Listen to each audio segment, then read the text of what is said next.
All right. Fantastic. So I think what we'll do is start out. I know we kind of talked a little bit before about how we all kind of know each other from the interwebs, but I don't know how many of us know each other. So let's go ahead and just do introductions, and I'll let you all do the introductions because I might botch it and I want to make sure we do it correctly. So I'm just going to kind of go in order that's on my screen, and just so I'll keep things organized. So Dr. Sawyer, I'm going to call all of you by your official titles, and then you can feel free to tell us what to call you. So we'll start that way. Oh, perfect. Thank you so much, Claudia. I'm excited, first of all, to join this fabulous Fierce Femme board of women. I've admired all their work, so it's really kind of fun to geek out with them and be together chatting. So thank you for this opportunity. I'm Laura Salyer, and I am an ex-family practice doctor who burned out and joined her own practice in functional medicine. And now I help practitioners express their unique healing style so that they can transform patient care without burnout. So I speak on the intersection of creativity, flow, and burnout, and help practitioners fall back in love with medicine again. Amazing. And there's like a creative burst just coming from even just your screen. So I love all of it. Actually, Olivia is next to me. So I'm just going to let her reintroduce herself as my lovely co-host.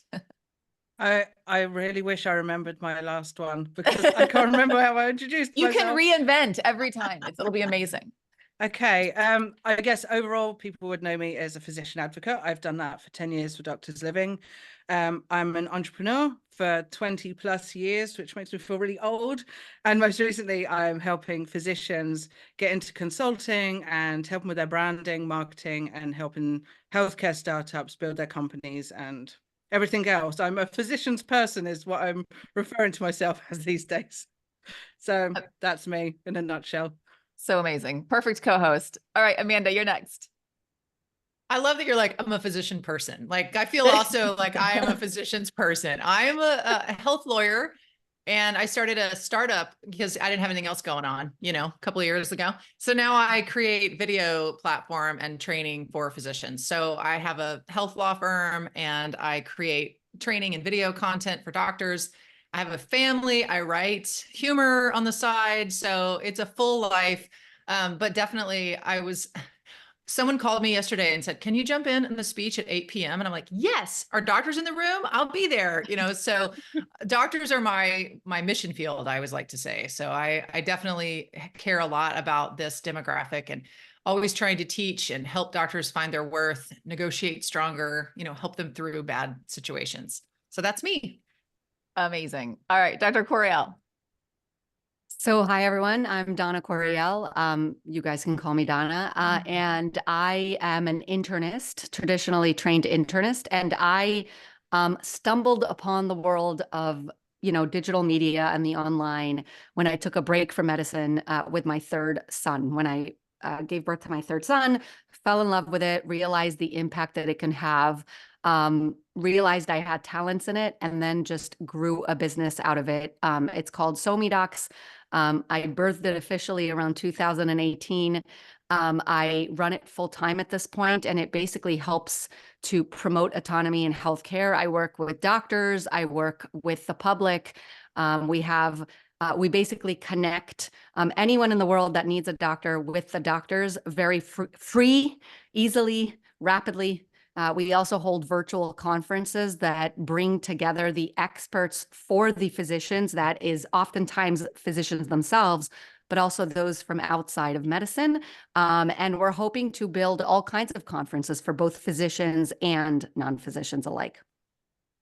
Amazing. I'm already thrilled with all of the energy in the room, in the virtual room. So what I would like to do is kick off with a little bit of an explanation of, and I talked to Laura a little bit before, of where we're headed and what I kind of am hoping out of this conversation. But also, if we end up talking about Swatch watches instead, I mean, it is what it is. So that's like an inside pre-recording joke. So the intention here is Olivia and I just did a session and panel on the patient experience. And I think the vast majority of the population can relate to the patient experience. We've been a patient in some way, even if it was only as a kid, like we've definitely seen a doctor in some way and know what it feels like to be a patient. I think there's a lot smaller percentage of people who understand deeply, as intimately as you all do and as we all do, what the physicians are experiencing. Olivia and I both live with it. We aren't physicians ourselves, but we live with physicians and have seen it from that standpoint, as well as working with physicians. And then of course we've got physicians in the room and people who work with physicians. So we have an understanding of what it's like to be a physician and the type of culture that they work in and the contextual awareness that we need as patients to understand that. And so what I would like to do is bring that to light today. So I'll start it off, and then of course we'll just let the conversation go where it goes. But what I would love to know is, what do you think is one of the least understood or known parts of the physician experience for the layperson who only has experience as a patient? What would you like them to know about what physicians are experiencing and dealing with? And I'll just let whoever wants to go. Girl, Donna, you want to go first? I could talk about this forever. I know you can. I'm sure you can. I'm going to jump in. I'm going to Okay, jump go. in. Okay. I'm just going to jump in, and then I promise I'll be short. Okay. So if you want the long edition, I wrote a whole book, Right Brain Rescue, where it's my own memoir, and it really is comedic, but also sad. You get to see what it's like being a working mom doctor who's going through burnout and figuring out the system is geared against you. And so what I would like patients to know is that we also aren't happy. It's not that we're trying to be short, curt, mean, harsh, whatever emotions you're feeling. It's literally trained out of us to have our own interoception and to feel our feelings. It's literally trained out of us. We hold our bladder, we hold our tongue, we fake it till we make it, we have a stoic appearance. Meanwhile, we just left an exam room where somebody is crashing, or maybe you had to counsel a widow. And so you're trained out of your emotions, and it's based on survival. And there is no way other than to explain that we're not happy either, and that we do care for you, but sometimes we can't access that empathy in that moment because we're literally managing our time from second to second in that exam room. So that's the nuts and bolts of it. Beautifully said. Who would like to add to that? I mean, I couldn't agree more. As just a recently practicing physician, it is exactly that. And the problem is that doctors don't have anyone fighting for them. It's a very lonely job. And so we're sort of like isolated. Yeah. And that's sort of what pushed me to do what I'm doing, is that, they need to understand that they need to market themselves, and they need to really, own up to their worth when they're coming to the negotiating table. The problem in healthcare is extremely complex with these big giants that are coming up, these big corporations that are practically owning these physicians. And again, it marginalizes the physician. It makes them feel alone. And it not only causes them to be unhappy, but it causes the patient to not have as good a health as they can because they're being treated by someone that's not being treated well. And so that's what I'm in a mission to do. And I know that the others on the panel are doing it as well. And the key is just uniting and making sure that we get together to let the physicians know that we are here and that we are bringing our own skills and talents to the table to help them get stronger. Oh, I love that. Can I piggyback off of Donna's comment? Absolutely. That's amazing. Rock and roll. Yeah. And I love how you talk about, the autonomy, and, we're sort of promised in training that it'll get better. And every year, it'll get better after residency. It'll get better when you're in your practice. It'll get better when you have another staff. Oh, it'll get better when that staff leaves and you get a new one. It'll get better, and you're kind of led with this carrot on a stick, thinking, okay, when am I going to get my time to choose my hours, the way I want to practice, the kinds of things I want to say to patients, the relationships I want to have? I wanted to be an old country doc that did everything. And I did for a moment, a hot second, until I started to feel that shift. And you feel it where suddenly corporate comes in, just like Dr. Donna was saying, corporate comes in and they're starting to buy out things and everything is standardized. So I remember the email I got that said, I'm sorry, you have to take your artwork off of all the exam rooms. It has to be branded. We're only putting up corporate branded approved things. You can't have pictures of your kids on in your walls, because that would, be a great starting spot for a conversation and just feeling human with a patient. And it became very robotic. So spot on. It's corporations, it's private equity, it's everybody's building in and swallowing up these clinics where you feel like just another robot doctor. Well, also, I get where you guys are from because you're in the States. So I always try and make sure that we always bring in the conversation that it's not just that. So if we was to look at the UK system, for example, it's not private equity owned, it's not owned in that way, it's not corporate in that way, it's publicly funded. But yet our doctors actually have the same stories as over there, which is, you're out there, you're on your own, you're told it's going to get better when you get to consultancy or attending as you guys have. And it's the same problems in a very different system. It's funded in a different way. It's staffed in a different way with different expectations from patients who sit there and go, we're not paying for it, right? In the UK, there is no fees for the NHS. So it's not a money conversation. Nobody talks about it. But actually, the downside is it also means that as soon as a doctor says, you're not paying me very well for the abuse that I get, they're told, well, you're greedy. You're greedy, rich doctors. You just want more money. Because in the UK, the only time they ever talk about money is when it comes to, well, you're not paying me a salary. They can't market themselves. They're not allowed to. It's not, oh, well, I'm a better doctor, come to me. You're not allowed. It's against the regulations. You can't do it. So you're stuck. And the only way you can keep these doctors going is by making them feel like they're alone. And you make them feel like you've got no right. You're privileged to be in this position. You're privileged to be able to do this for patients. So sit there quietly. You'll have your moment. And it's exactly what you guys have just said. You're isolated and told it'll get better. It'll get better. Just keep going. Another year, another mark. When you get to, oh, you're an attending now. Now when you're a chair. Now when you do your leadership bit. And when you do this and you go, I'm retired. I never got my moment. It's just, so it is. Yeah. It's not just the funding of this and the corporate bit and taking the pictures down. In the NHS, I mean, you don't even have time to sit there and take a picture of your kid to put it on a wall, because it's work, go home, sleep, try and get some food, come back to work. Same as you guys, 100-hour weeks.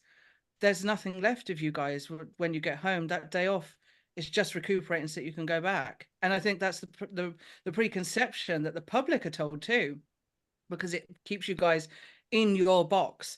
Is if society believes that you guys are greedy and you're there for money and you don't care, and that's why you're sharp and that's why you're quick, because you want to get home to your mansions, it only helps the narrative and keeps you in your place to serve. And I think that's where we need to start changing it and taking back, which is what I see all you guys doing. Draw the curtains back and go, that's not our life. We have a broken car outside. We don't get home to our families. Like you said, holding your toilet breaks. I mean, so many doctors go, I didn't even get to toilet. I didn't even get to eat today. The more we can actually say this is actually the truth, I think the more we actually sit there with other doctors going, you're not alone. You're actually in the majority here with all your colleagues, but you guys aren't saying it to each other because you feel like you're on your own. I agree. It's the tip of the iceberg. I mean, right? I mean, like you said, the public sees this tiny piece, which is rich doctor. You must have a really nice life. I'm sort of, I have no sympathy for you as you march home in your Range Rover, and then you're dying inside. And so what I think, okay, I'm just going to try to have a glimpse of optimism, because I'm like everybody else, like the system's broken, doctors are broken, everything is broken, and I'm struggling every day to try to be like, negotiate better, how can I help? But there is something good that I've seen after COVID, which is like enough. A lot of the doctors are like, I've had enough. We have drawn the line. And so things are, I feel there's a bit of a resurgence. There's a bit of a, like you said, the Wizard of Oz, like, look, we're going to quit and we're going to start our own practice, or we're going to start a podcast. We're going to start talking about it. We're going to have colleagues. We're not going to say anymore that we're isolated and alone and we're feeling in a box. We're going to start talking about these feelings out in the open. I've seen a lot more of that. 20 years ago, I never heard that. There weren't these cohorts. There weren't these strong female groups of women fighting the machine, or people doing DPC practices. I mean, concierge practice was laughable 20 years ago, but now it's completely changed. So I really have seen a difference, and that's why I'm somewhat encouraged. And we're not just going to throw in the towel, because I think that because of this, because we're talking about it and we're sharing with patients, like this is what they see. You know, you see this tiny bit of the iceberg, but underneath it is this big business machine that they don't understand. They don't understand the real, you know, how little doctors get paid. You know, I mean, Medicaid and some of these reimbursements, like, you know, they got paid $30 Laughable. for this Yeah. hour. I mean, this is ridiculous, guys. They are not getting No. big money for this. And even what you were saying, Olivia, like I used to work at the VA. I mean, even VA doctors are burned out and they don't have any of the same issues as, you know, because that's a government funded program. So I think across the board, it's just doctors are tired. They're fatigued, they're mentally drained, they're ready for something new, which means that's the cusp of change. Every time the system overloads, you know, then there's a revolution. So I'm pretty excited about that part, that like we're on the cusp of a revolution and doctors are not taking it anymore. And I say to doctors all the time, you know, don't accept that contract. Say no. Walk away from that deal. You know, you don't have, there are no handcuffs on you. Like you do not have to take it. And the more doctors say no and start to push for change, then I feel like we will get there. I Well just want to said. jump in Oh, there if you don't mind just for a second, because I think me and Dana will actually kind of coincide here, which is I think since COVID, you're right, like doctors are starting to speak up with their understanding value. And they're going, well, actually, there's a lot of value now externally to their normal clinical careers. And like I said, Dana will probably understand this as well, definitely because of space you're in. There's so many now in the kind of consulting space, the kind of fractional work, the portfolio careers that, you know, it's kind of the trending term at the moment, where they're realizing, you know, I can now be an author, I can now be a consultant, I can be clinical, I can do these things. And people are absorbing them now and going, we'll look after you. Now, there's a little caveat to that, which is doctors' personalities, they are so vulnerable to abuse that now when startups come along and they say, you know, I've got no money, but look, we're trying to help patients, you know, they don't understand their value quite so much. And they're taken advantage of in a different industry, in a different system of going, sure, I'll do it for free or I'll do it for shares or whatever, and it doesn't pay the bills. So even though they're using their voice and they're expanding, the abuse is extending because of the personality change. But I think I'm the same as you, Amanda. I'm seeing a little bit more of a, they're a bit more confident in themselves. They're going, I have worth now. And I recently, you know, I put a post out and said, do you guys know how to value yourselves properly? You know, a real number to say what you're worth. And the amount of people who reached out was like, I wouldn't have a clue what to ask for. If somebody came up to me and said, you know, do consulting work with me or whatever, I wouldn't know how to price myself. So it's easier for me to say, oh, just give me whatever you think, it's okay. So I was like, this is it. And like I said, I want to hand over really and get Dana's point of view on that, because I know you've seen this side as well. And obviously with the work that you're doing with so many docs, you're seeing the fractional work and these doctors trying to put themselves out into new industries and new fields. Yeah, definitely. They're not valuing their worth. And part of that is because we're fractionated just by nature of being doctors and having so many specialties. I think that, you know, each of us comes with their own training. You know, there's this big overlying title of medical doctor, but then underneath that, there's different, you know, different educational years and different trainings. And so we, you know, even different reimbursements that, you know, go to different fields. So that's part of the issue. Like I see, for example, nurses uniting much more easily when they're trying to make their point or demand raises. They have a union also, obviously, but they more easily can unite because there's just, you know, you work a shift as a nurse. Whereas the doctors, it's completely different because, again, it matters what specialty you're in, what your expectations are, whether or not you do surgery, the different procedures that you do. So yes, we're not sure what our worth is, partly because there's so many different ones of us. But then there's this, I don't like using the term burnout because it's so, you know, we're burning out of the term burnout, but there's this overlying Gotta agree with burnout. that one. Yeah, all of the doctors are just, the majority of us are unhappy. And so there's something wrong, and they're starting to realize that they need to value their worth and begin looking at side ventures, for example. But then when they do side ventures, like, you know, you have to start for free a lot of times, right? You have to build your website and you have to blog and you have to put out podcasts. And so that stuff's free. So then at what point does it convert to reimbursement? And again, that's what's really difficult, is that we are coming out with the medical degree. So we expect everything to sort of be handed to us as it has been traditionally, right? We just walked into a practice that we would manage.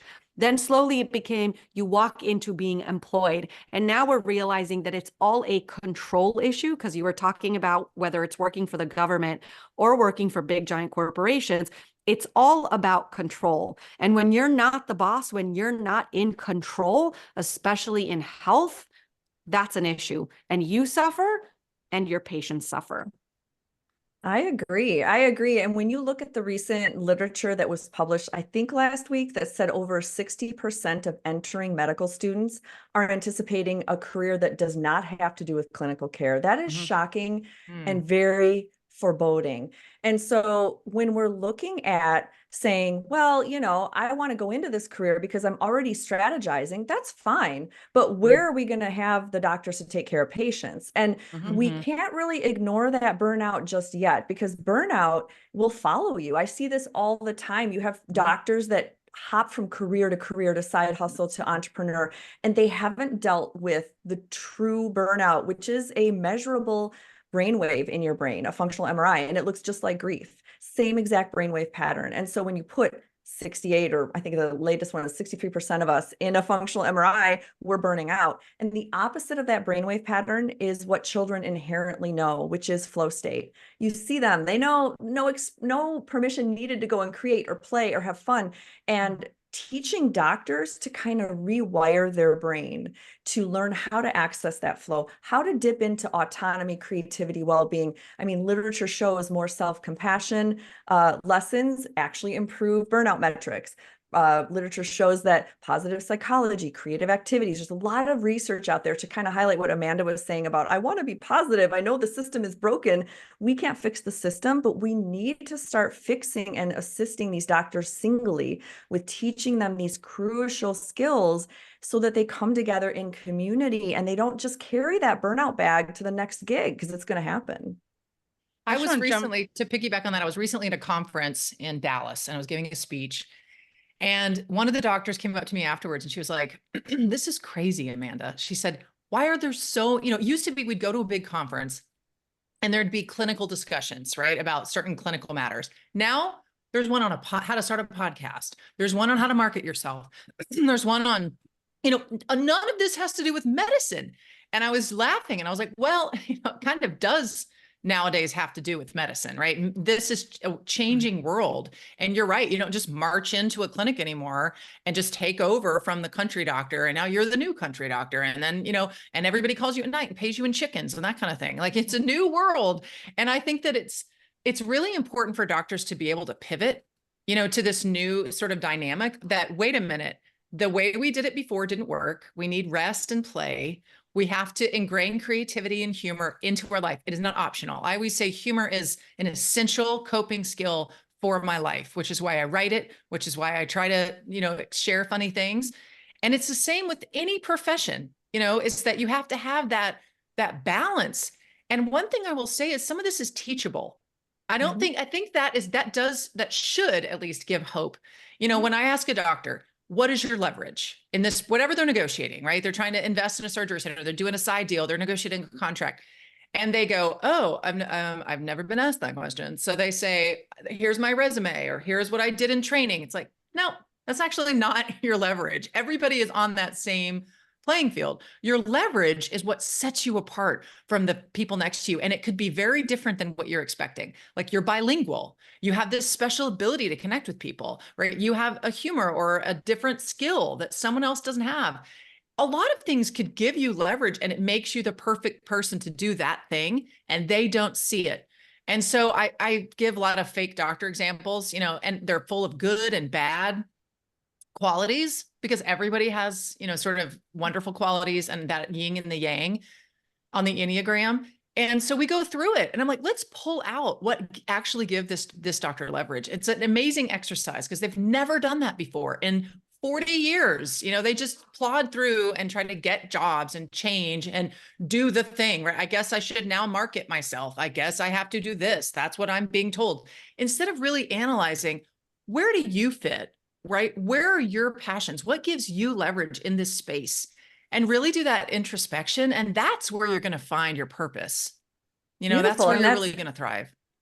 I'm glad, so yes. glad you mentioned that actually. A few weeks ago, because obviously I've been in the marketing space for ages and helped doctors, right? And I thought, do you know what? They need to be able to have their own voice and they can't be seen. There's so much noise now. There's so many doctors wanting to jump out and they want the opportunities and they want consulting. They want all these things, right? So you see social media, especially like LinkedIn, is flooded with doctors talking. I was like, why don't I help them with their branding, right? Let's help with their actual bespoke marketing needs. And I put it out and I got these ton of people come in.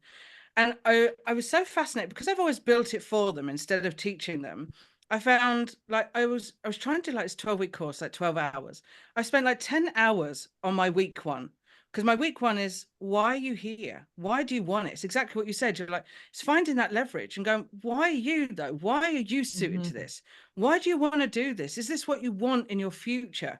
Of literally diving into coaching at the start and going, we need to find out why you want to do this. And is this something that you really are passionate about? Or is this you're escaping from something?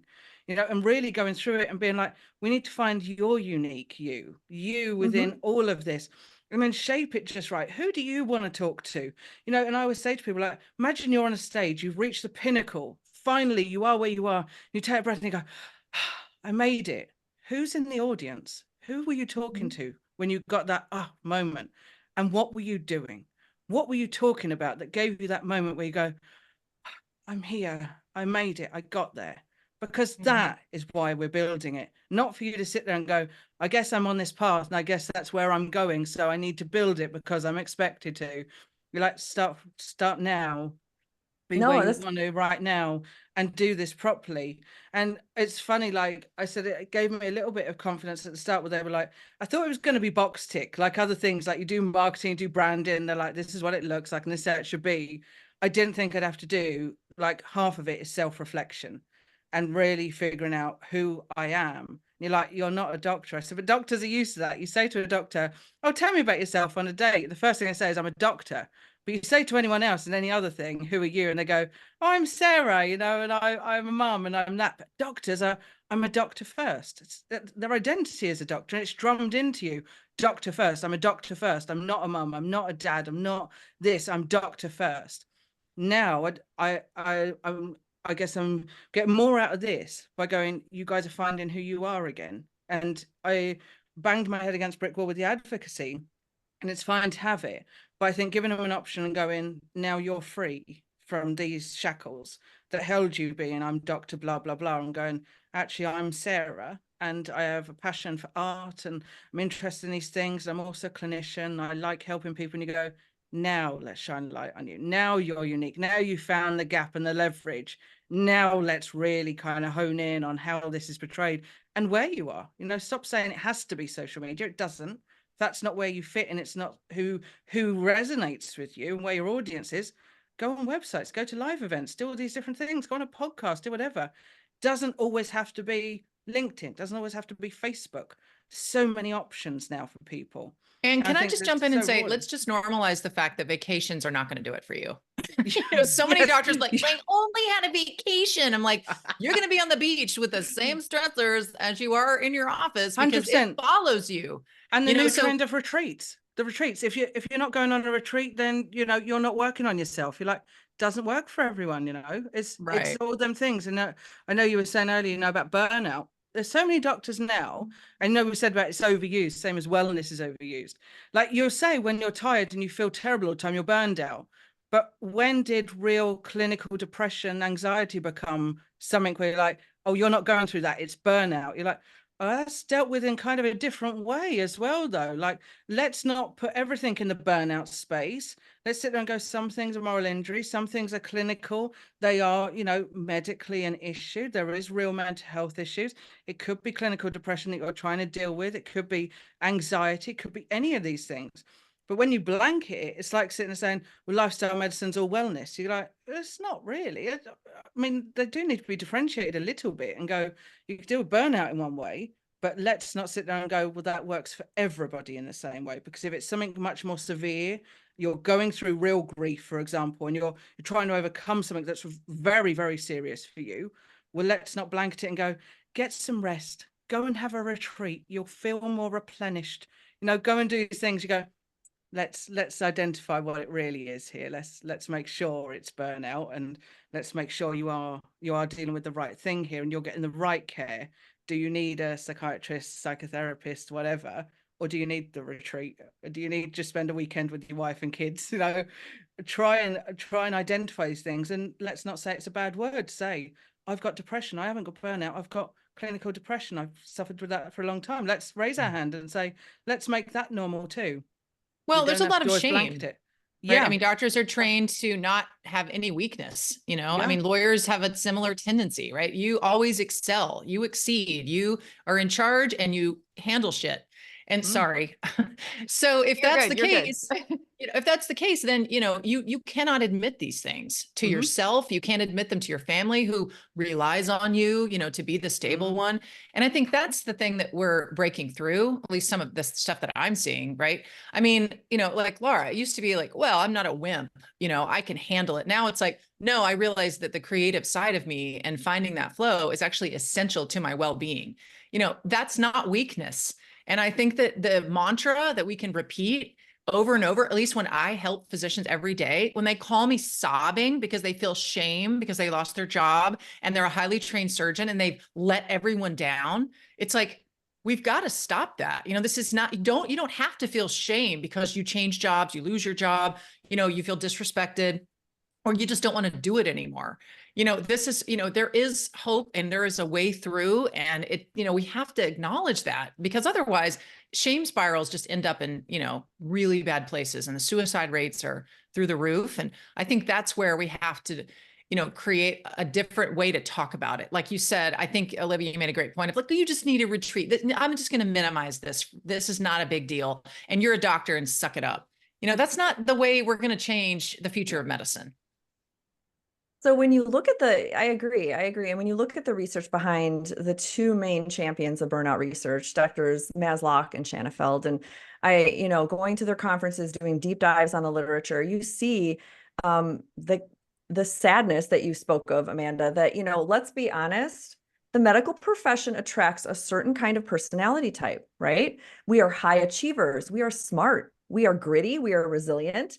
We also have a vulnerability. I think it was Olivia or Amanda or somebody said a vulnerability where we don't know our worth, because we're just told that if we do the marathon of trainings for your brain, which is going to medical school and residency, you've proven that you're worth it, that you validate yourself. So maybe some people have come from a family of origin that had, you know, really toxic narratives in their lives, and they're there to prove their worth. I mean, there's so many reasons behind why people go into medicine, right? And sometimes you just want the stable job. Maybe you just want a guaranteed outcome that you'll have a job wherever you can go. That was my reason, is who doesn't need a doctor? I could find a job anywhere.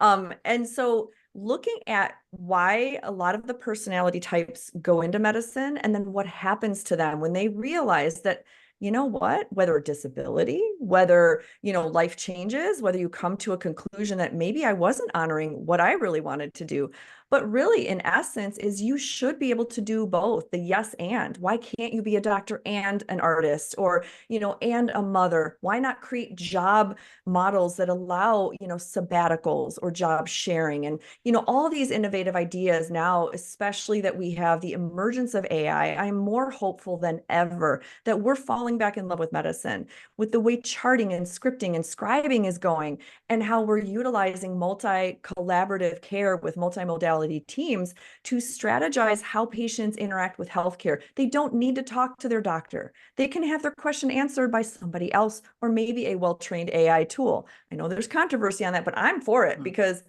the alternative is we're not going to have any doctors left pretty soon. They're going to be like, we're done. So if we can leverage AI in a safe way in helping patients ease their anxiety, because this is a codependent relationship when you look at it. Patients need their doctor's blessing, approval, constant update on their symptoms. Doctors are tired of the portal messages, and it's not that they don't want to care for them, but it's just not strategically aligned. So it's like fatigue, of all the messages. And when you look back at that burnout research, EMRs is only accounting for 20% of the burnout stats, which is surprising. You would think it'd be like 80%, and it's not. So when you break it down further, you do realize that it's about boundary work, self-worth, self-expression, play, and then you can train those on a microscopic level to each physician so they can start to push back against that system that is so toxic. And I believe that the future is looking brighter. I think these are the dark times. I think we are in the dark, the dark times of medicine. Renaissance is coming, where we're seeing more ease and flow back into our day, more understanding of who we want to be as creators. Thankful for people like Dr. Donna that's giving a platform for doctors to say, oh, let me play a bit and see what else I want to do. But it still has to come from a core, like Olivia was saying, a core foundational value of who are you? Why do you want to do this? What is your manifested future? If you want to call manifestation, priming your brain, neuroscience, it's all flow. Where do you want to go? And be that captain or the artist of your masterpiece, because no one's going to do it for you. Even as you think you might have a guaranteed career in some little country doc spot, things change. And I think pivoting is crucial, being flexible. I don't think I'm on the AI bandwagon. See, I know not everyone would have seen the first podcast with this, right? And I was like, AI is a trigger for me because I think it's absolute nonsense in this disregard for doctors, to be honest, for a few reasons. One, who's responsible if it goes wrong? It's going to be the doctor, right? If they intervene and say, oh, I disagree, I think that's the wrong diagnosis or the wrong medication, and they get it wrong, it's like, well, you should have listened to the AI. You shouldn't intervene. Be like, no matter what they do, they're going to get it wrong, right? They're always going to be responsible, because OpenAI isn't going to be, Microsoft isn't going to be. If it goes wrong, they say, well, the doctor should have been the one responsible for it. No, it's not down to us. We provide the software. I mean, how you use it and how you implement it is up to you. It's nothing to do with us. So you sit there and go, you've taken that away from doctors. But by sitting there going, well, we have, a huge amount of burnout and we've got all these problems, AI is going to help. Does that help? That's like putting a plaster on a severed leg, Yes, I you don't know. help, I disagree. help within a certain degree, but I don't think you're solving healthcare. Healthcare isn't about just, oh, well, it's a diagnosis, it's just a medication. Healthcare is far beyond that. Oh, yeah, for sure. I don't think it's solving it. Like you said, healthcare problems are complex, but we need to move the needle in some positive fashion. And if this is going to alleviate and give doctors at least a breath of fresh air to train an AI model, and I've been in on lectures and trainings on AI, and it's pretty interesting that you can encapsulate what you teach it, and it can only go from your recommendations and your trainings or your staff's agreed upon policies of your clinic. I mean, how many times patients are calling back just to ask to double check the dosage or these little tiny things that can alleviate some burden. But isn't that part of the problem, though? Because we're feeding that. So instead of actually bringing back the trust in our physicians and the trust in that, we're actually trying to sit there and go, let's give our patients more access for the second opinion because they don't trust their physician. Like, are we actually just sitting there going, let's cement that we shouldn't trust our physician and that we should get a second opinion? I don't think it's so much trust, though. I don't think it's trust. I think that we are an online world now, right? We do banking online, we communicate online, we text with everyone. It is the world we live in. So I think having some tools, which I think AI is a powerful tool in the doctor's tool belt, actually has a lot. I agree with you, Laura. I think it has a lot of utility, especially for things like this. Like, what was my dosage? Did I get a refill? I mean, you don't need to have the doctor's opinion on that, right? But you also don't need AI for that. I think that's where it is, though. Yeah. AI doesn't need to do that. That's a different version of AI in a way. You're like, but I tell you what my biggest argument was last time. I agree that if doctors created the AI, right, for their use, and they were involved in how it was deployed and how they could use it, I'm all for it, right? But do you know why we're at this place? Because doctors aren't the ones in charge of how these things work. They're not the ones actually being brought in to OpenAI and Google and Microsoft building it. They're not. They're there to tick a box. And we've seen it and we've heard them say it. But then you've got to sit there and go, the people who pay it, and are paying for it in American hospitals, or like the NHS, it'd be the governments and the people who aren't frontline are the ones that sit there and go, we are now putting this software in and we're going to train you guys to use it. Even though you haven't been behind the build of it, you're not going to be in charge in how we deploy it, but this will make us more efficient. This is how we're going to do it. We've been sold it and that's how it's going to run. And then our doctors sit there and go, but we don't really support that. We're now being told that this is how it's done. And it's not always going to suit. I think we are at a place of going, it's going to help. I agree. It needs to be classed as a tool, not a this doesn't solve a problem at all. Same as a stethoscope. You know, without the doctor using it correctly, it's pointless. It needs to be actually built by the people using it. It needs to be the frontliners. It needs to be the nurses, the doctors, all them people actually building it, not just sitting there signing it off going, yeah, that's safe. I think that could work. That's okay. And then we're going to sell it to the corporates who integrate it into their systems, the same as, you know, electronic health records that you sit there and go, well, this should have helped, but it doesn't. It causes more problem and more hassle for you guys. This is just another version. We need to make sure this is going to work. And it has, I agree with you guys, it has the potential of doing incredible things. But to sit there and push it before it has got to the stage of it's proven, it's safe, and our doctors But Olivia, it's already it. out. Like, we can't deny. I mean, you can't be like, well, I don't really know if I like that. It's kind of like saying, well, this computer, this confangled little phone thing, I don't like it. I'm going to resist it. You know, it's like, it's here. And I know. think that's and then the if you look struggle. at research, on, for example, smartphones, how it makes people depressed. Now we're sitting there saying, well, should children be banned from smartphones? You're right. It's already gone. It's out the door. Research shows it's bad for you. But let's keep going anyway. Now we're sitting there saying, AI's here, let's put it in healthcare. We'll find out in 10 years' time it's bad for you. But hey ho, we opened the doors, we didn't regulate it, we let it go. Or do we sit there and go, maybe out the door, but we've still got time to close the door and make sure it's safe before we end up 10 years later and go, it's harmful to kids, it's harmful to adults. It's proven if you spend so much time on screens, it affects your mental health. It brings more depression, brings more burnout, more expectation, harms kids, brings more damage to them. Is that what we're saying is okay for healthcare? If we go, well, it's already bolted, it's already out the door. So what? Put a leash on it. I appreciate, Olivia, how you want to keep everyone safe from smartphones and overuse, especially when patients need to learn a little bit of their own autonomy to figure out their own answers to their questions. But maybe this example of AI might help soothe that fear that you have that it's going to be bad. Is we are the last industry that uses AI to look at the airline industry, how you can schedule your own flights, you get your own reminders on your app, you get all of this automated, right? So I'm looking at AI as if there's a patient or if there's a physician out there who's on the brink of burning out to the point of wanting to quit, and they just want to schedule a couple days off for a break. Right now, they have to go to their department head who has to approve it, who have all these little tiny things that make it overwhelming for that physician who's crying in their office behind closed doors and their patients are waiting for them. Those little things can be AI augmented, where they can start planning vacations. You can have AI schedulers, AI automatic booking, preferences, so that you get your patient in a 30-minute visit instead of the 15-minute visit that staff at the front desk didn't know that patient needs a 30-minute visit. All those things that can make your world so customized and yours, and you feel like, wow, a good system rather than AI. Like I think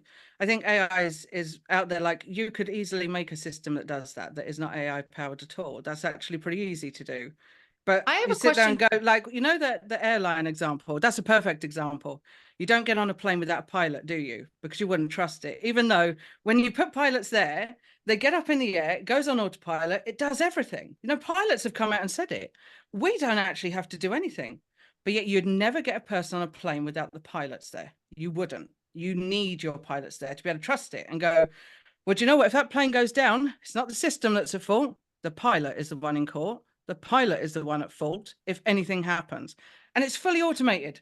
You sit there and go, you didn't need it though. But the pilot is responsible for that entire aircraft and every passenger on it to make sure they're safe, to make sure that if anything happens, that everyone gets off. And it is the pilot who has 100% responsibility, not the systems they were using. So do we sit there and say, let's put AI into healthcare? Sure. And we'll use AI, not systems, AI into healthcare, which learns by itself. You feed it whatever you need.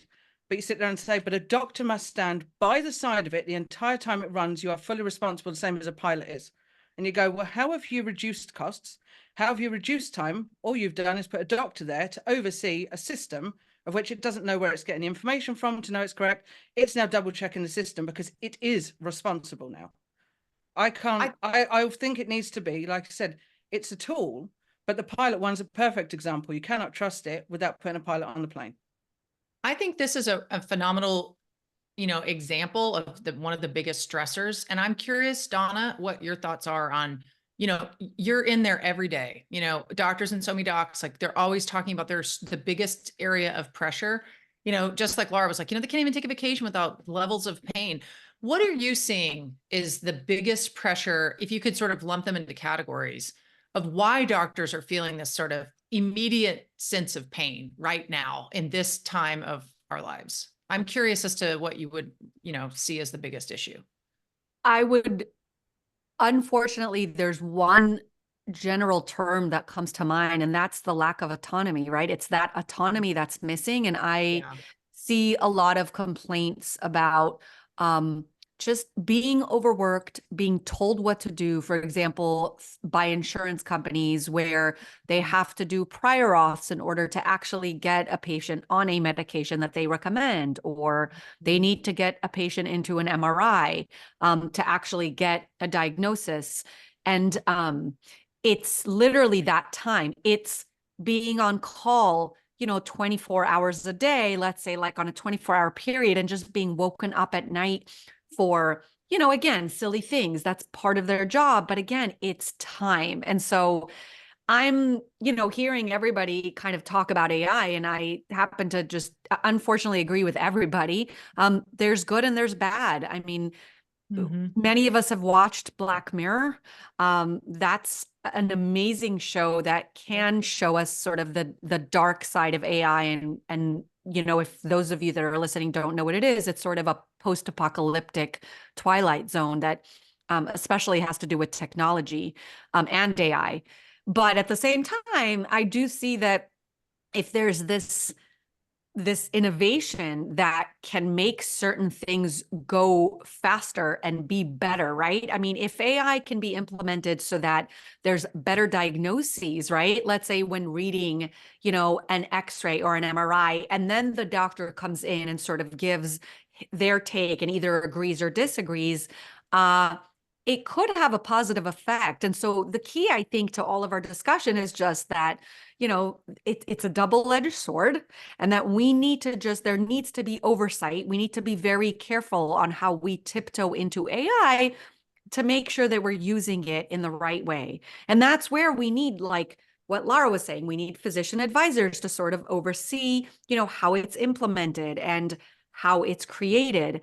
But yeah, I see that the majority of doctors are just overburdened with the amount of things they need to do, whether it's the insurance companies or it's the paperwork or it's the EMR or it's someone telling them what to do, or it's them not actually being responsible for hiring the staff. So they're not really in control, to being on call and being woken up every minute. And again, it's just a cycle that's hard to break.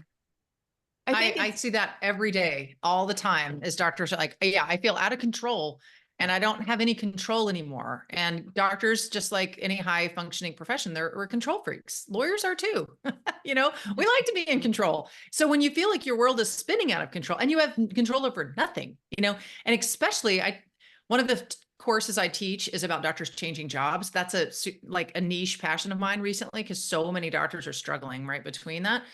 And what they say is that I feel completely out of control. I have this stripped from me. I don't even know what to do. And I think that's the hardest part, is to try to teach, how to get that autonomy back, how to negotiate with a position of strength, how to say, you are not this job. Your worth is not dependent upon this company. You have separate worth, and we can grow it. You can learn it. There's people that can help you with it. There are people that can really guide your career, and you're going to find your autonomy again, even in this system, even in this oppressive system that is overly corporate. You're still going to be able to find your voice. And that to me is hopeful. That's hopeful. We have to give that hope because it's out there. And and when you do see it, and when, there was a surgeon that, had an addiction problem, for example, and, there's someone with skeletons in their closet, and they're like, there's no hope for me. I'll never have autonomy over myself because I've got this weight I've got to carry with me.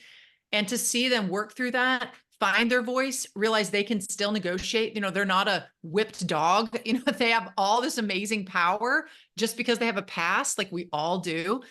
That's pretty powerful. And I hopefully love that. more like this will help. Yeah. Amanda, you hit on such a great point, and I love that you work with doctors on this to show them that, yes, it's the internal family systems parts work. We all have the parts, we all have the dark, we all have the light. But most importantly, I love that you talk about how, they can find that within them, and they aren't that, they aren't their job. But also that's so important because as we're learning in our lives what we want our lives to look like, it's ultimately important to let us drive that and be a part of these skills. When you teach somebody to learn self-compassion or learn autonomy, because it can be taught, you can learn how to find autonomy in a minute of your day. Those skills are translational, and it affects your day even outside of that activity. So as you're teaching, and I do this in my courses, in my mentoring, teaching doctors to look for those times of autonomy and choosing and making more choices in their day, it really is translational skills. It grows their confidence in other areas, even outside. If they don't find autonomy in their clinic, you help them exercise the creativity or the self-expression outside the clinic. And suddenly, guess what? They're making changes in their clinic. They're able to push back on boundaries. And that's the beautiful part about all of this is, these skills are long lasting no matter where you train them up. Well, and what I'm seeing a lot more coaches, which I love physician coaches. I'm a huge fan. I think a lot of physicians should get coaching because they don't see how they come across. It's so prevalent. I mean, it's probably one of the overarching things I'm seeing more and more. When doctors get fed up and they feel out of control and they have no autonomy anymore, they get angry and defensive, which is instinct. It's human nature, right? But then a doctor comes to me and says, I was fired. This is ridiculous. I sent them this memo, and and they start barreling through thinking that's going to solve the problem. And I'm like, whoa, do you have any idea how you're coming across? I can see why, you're not fitting in the system. So you're almost doing yourself more harm, because you're so angry and you don't like being where you are. So you start lashing out, and, it's a self-fulfilling prophecy. Like, I'm seen as a terrible, mean person. And then you turn around and you go, look at the mirror. You are being a mean person, So I think that a lot of this is self-reflection of like, don't let the system turn you into the person that you don't want to be. You still are yourself, and you can function in that space and get help and coaching and get through to find your own autonomy and worth without, being, without full of rage and mania to get there. And that's hard because you don't have the tools. Right? Like you said, I mean, I'm going to the residency level. I mean, I'm trying to put some of my training in 3rd and 4th year residents.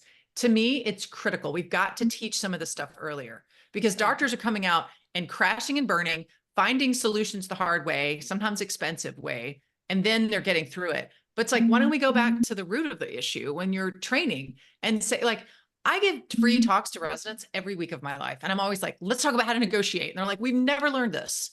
We have no idea the things that you're saying. These are foreign words, and it's not the way it should be. You need to teach it earlier. And so one of the things I'm passionate about is trying to fit some of the stuff into, core curriculum should include some of these business aspects, how to handle yourself, how to negotiate well, how to avoid, sort of scam deals, because how would you know if you're never taught? And so I think that's part of it is like, okay, we've identified now that there is a lot of holes in the system, and we just have to go find ways to patch them in the best way we can. I think going back to training is where like we definitely need to be prioritizing because, and I'm sure Dana and Laura can talk about this from real lived experience, which is inside of medical school, it's a very like hierarchical, you are put in your place very quickly. And then the hope is like, oh, well, one day when I'm an attending, or one day when I'm chief resident, I can now have a voice. I can now grant myself permission to say something I want to say or be in a place of power. And then like you're talking about, Amanda, you've got private practice physicians or academia physicians years down the road who are like, okay, I've waited for my day and I'm still being told by superiors that like, okay, you've got to do more, you've got to publish more, and I'm waiting for my day where I don't have to be in this structure, but they're just, never have the power. And so, yeah, what are your thoughts, Dana and Laura, on, and I know we'll wrap up soon, on just the training and what impact that has? Absolutely true. There is a hierarchy when we go through training. You do not step out of line. You do always dream about that endpoint goal where you become an attending and it's like that aha moment, but then again, you are disappointed nowadays with the way things go, because most of us do end up working for employers and we're constantly told what to do. And then we're like, well, what's different now? I do agree that training is where we can actually make a difference. And for that reason, at least with my venture, I've added a new student section to it. I do think that there's been a lot of impact with SOMI docs on actual attendings, but now is a time to shift and actually connect those attendings, right, that have that entrepreneurial mindset and have maybe like become autonomous, have established their own private practices, right? We just had a private practice conference and Amanda actually spoke in it. I mean, that conference was so popular because doctors really do want to arm themselves with a tool of breaking free to some degree. And I think that starts with residents. Unfortunately, residency is a very, very busy time. So I'm hoping that we can still sort of penetrate into that sort of cohort and we can teach the doctors how to fend for themselves, especially when they're in training wrapped in the corporations that are later going to employ them. Beautiful. I agree. In fact, I have a pilot starting. I'm so excited. I don't want to announce who it's with. It's a big residency program and they're doing a pilot so we can get some of the training that Gardner Practice is doing in their residency program, which is huge. And it's like, they're finally listening, they're finally realizing that you can't shoot a doctor into the world and say, I need to hire a lawyer for 1 hour to negotiate my contract. And that's all they think about. And they don't actually have any of these hardwired in. We have to hardwire it in. We have to have them have a basic understanding of healthcare finance and business and how to deal with difficult people and what happens when you have a crash and burn situation with a patient and how to find your worth and how to find your leverage and negotiate that. Those are skills that have to be inside of a doctor. We can't create more codependency. Okay. I hate the thought that we're sending doctors in the world saying, call your lawyer. That's our solution. Just call your lawyer and pay more money for them to do this for you instead of teaching you how to do it yourself. A lot of physicians are bright, capable, learning is not the problem. So I think if we can convince the residency programs that all we need is a tiny module, but this is just as important as the clinical skill in our new world that we're living in, right? Our post-COVID world, it's not negotiable to not know these things. Laura, did you have some insights on that? Yeah, I agree. I think all of our voices in the same choir singing the same song. In the work I do with medical schools, I go in and provide immersive experience, right brain immersion, I call it.